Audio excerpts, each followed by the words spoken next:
The Merry Pranksters, Chapter 5, Episode 1.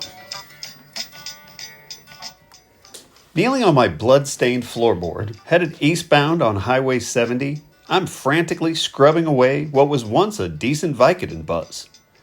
A brewing paranoia that this blood will never come out is compounded by my relentless companion anxiety, wondering how Hank and Dickie can so casually be sitting in the back seat, drinking 40s of Miller Lite, and playing a Golden Girls round of F, Marry, Kill.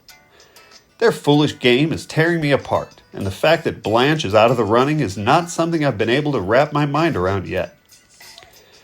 Fuki is white-knuckling the steering wheel and skipping through a Too Short CD, searching desperately for that one song that sounds different from all the rest.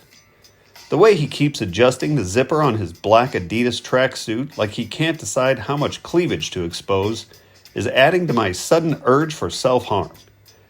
The ball twisting all started shortly after Hank yanked the green Guinness t-shirt over his head with a clenched fist and called bullshit on Fuki. It was the way Fook told us with a straight face that Gonzo had an emergency install job with his cousin today that just happened to be in Effingham, Illinois, that first set things off. Fook was prepared for the first round of objections, insisting that we not shoot the messenger. But when Hank went for round 2, pushing for details that Fook just did not seem to have, his narrative began to crumble.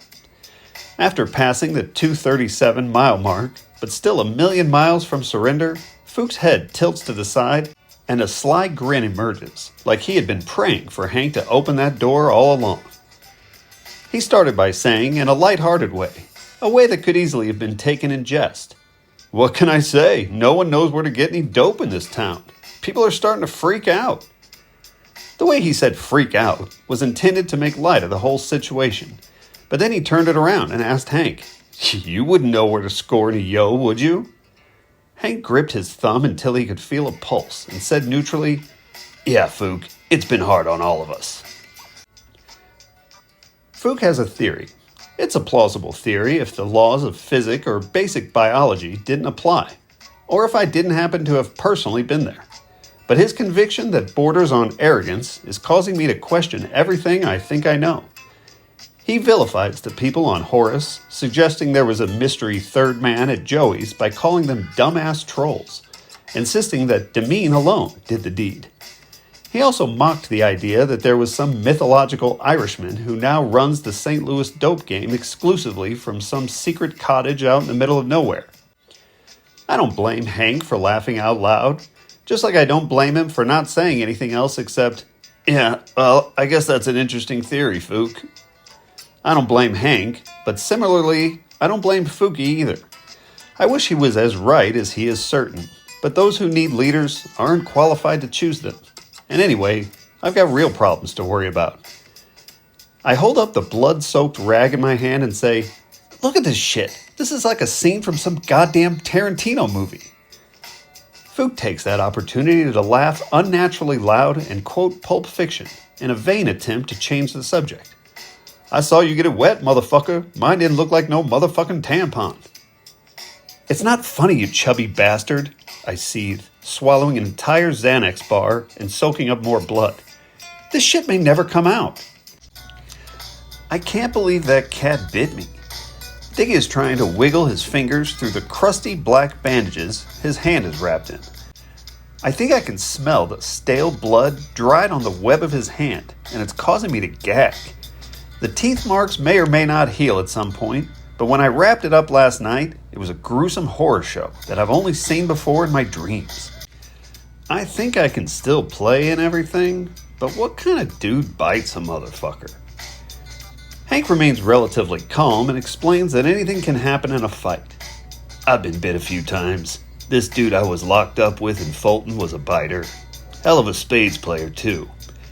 He trails off, then adds, "I'm just saying, dude, fights are fucked up. You roll the dice every time. A dude could have a gun, a fucking hammer, ready to knock your teeth out. You just never know." Dickie lets that sink in for a beat, then carefully replies, "Yeah, well, I didn't have him in some anaconda chokehold. It was uncalled for is what I'm getting at."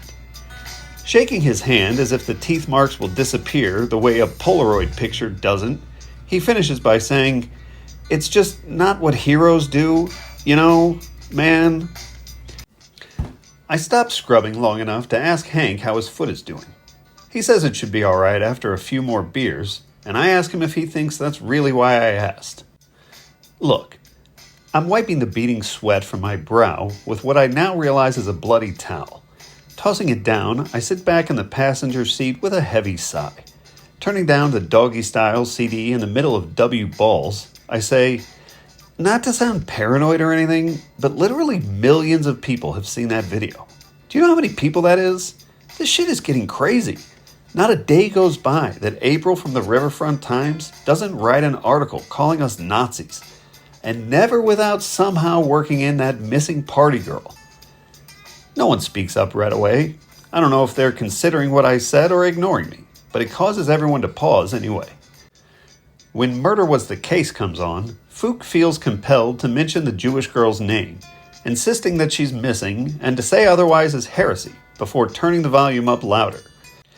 After Snoop's Faustian deal with the devil, however, I kill the music again to add, "Hey, I'm just saying, it seems like, I don't know, it feels like we should be monitored, or at least have someone telling us to be careful or something."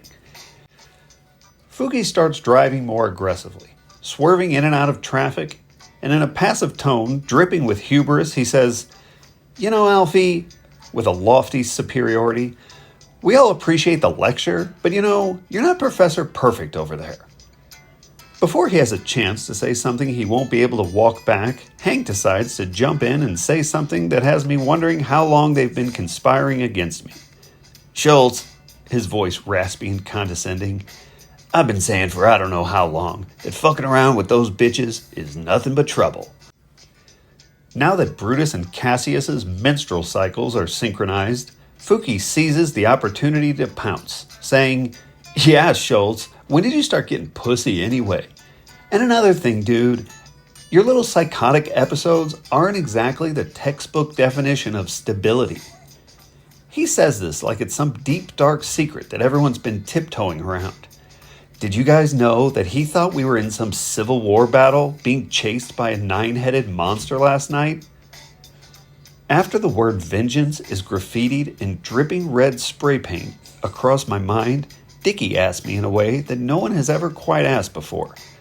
"Yeah, Schultz, like, what's that like?"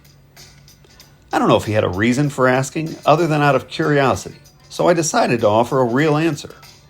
I've been asked that question a million times, but I always simply told those doctors whatever I thought they wanted to hear. Though it's like trying to describe a nightmare in a linear, coherent narrative, what I end up saying is, I don't know, I guess it's kind of like a foggy dream. I don't realize anything extraordinary is happening until I see the confused expressions of terror burning on strangers' faces. Blackouts are hard to explain. I get this troubling feeling that hits hard.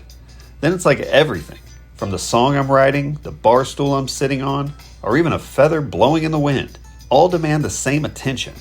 It's like I'm being quartered, and there's no way to distinguish from what's insignificant from what's relevant.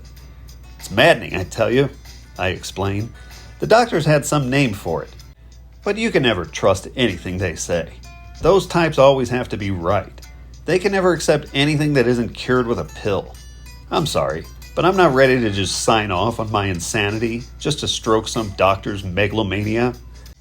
I look back to make a visual connection. Maybe they're the crazy ones. Hell, maybe all of you are crazy. I mean, if a dog hears something you can't hear, you don't call the dog crazy, right? After a pause, Fook looks over at me and asks if Jews have a better sense of smell.